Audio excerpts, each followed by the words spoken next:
Tremby et Zouiro chez Heretics, les équilibres respectés en Div 2 et une journée de seconde partie de classement en e-Ligue 1 ont fait le point sur les actus du mardi 5 mars.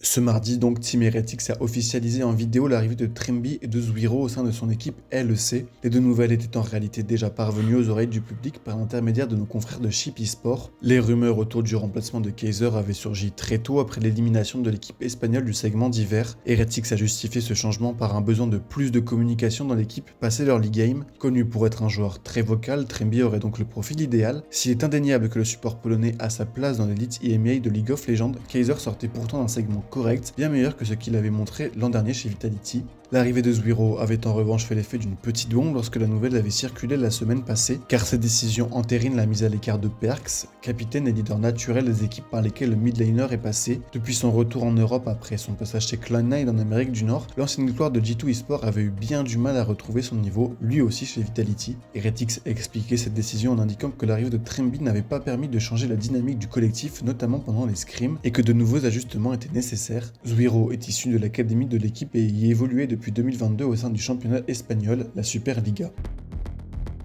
Sur la scène française de League of Legends maintenant, les résultats de la 15e journée de Div 2 n'auront réservé aucune surprise. Les deux premiers du classement de la saison régulière, Easy Dream et Job Life, ont triomphé des deux derniers, respectivement de Project Conquerors et de Clanic Esports. Côté Easy Dream, le Draven de Piwek a eu plus de mal à s'activer que la veille face à Zerance et le Phoenix Bleu a même dû attendre l'Elder pour parvenir à conclure, notamment en raison d'une grande performance du Jax de Metroflox.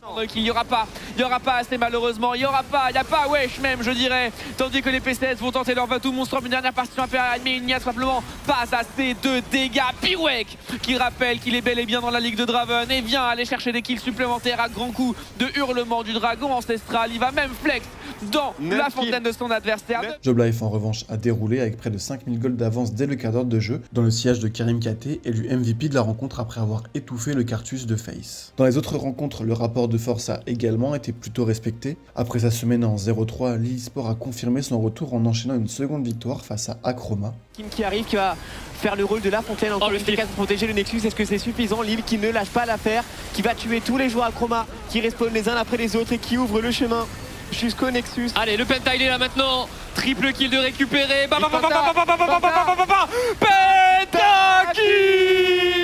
Les nordistes réintègrent provisoirement le top 6 en profitant de la défaite de Zerance contre Ici Japon Corp, qui partage toujours d'ailleurs la seconde place du classement avec Job Life. Le Montpellier HSC est ainsi la seule équipe à avoir fait tomber un adversaire mieux placé que lui en disposant d'Esprit Shonen. Les Héroltais reviennent à hauteur de ES avec 7 victoires pour 8 défaites.